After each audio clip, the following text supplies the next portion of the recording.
இப்போது இதுதான் என்னோடய ஆட்டோமேட்டிக் நீடில் த்ரெடர். இங்கே பார்த்தீங்கன்னா இது வந்து கீழே வருது.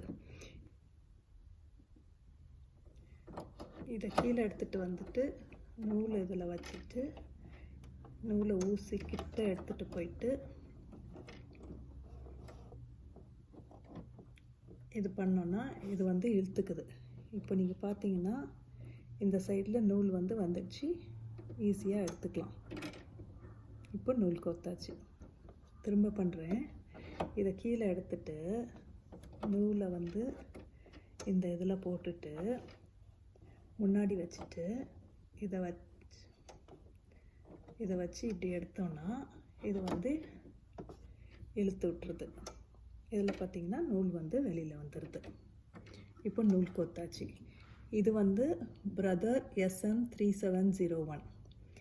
இப்போ இதோட ட்ராபேக்ஸையும் நான் சொல்லணும். இந்த இதில் பார்த்திங்கன்னா இது எப்படி பாபின் நூல் போடுறதுன்னு போட்டிருக்குது. ஸோ இது ரொம்ப பிக்கி இந்த மெஷின். பாபின் நூல் இதே மாதிரி போட்டால் தான் அது ஒர்க் ஆகும். சம்டைம்ஸ் வந்து 3 or 4 டைம்ஸ் நான் எடுத்து போட வேண்டிய இருக்கும். பாபின் நூலும் சரி, மேலே உள்ள நூலும் சரி, திரும்ப நான் த்ரெட் பண்ணுற மாதிரி இருக்கும். அதனால் நான் திரும்ப இந்த மெஷினை வாங்குவேனான்னு கேட்டிங்கன்னா வாங்க மாட்டேன். ஆனால் எனக்கு இந்த ஃபீச்சர் பிடிச்சிருக்கான்னு கேட்டால் பிடிச்சிருக்குது. இது ஈஸியாக நூல் கோத்துக்கலாம்.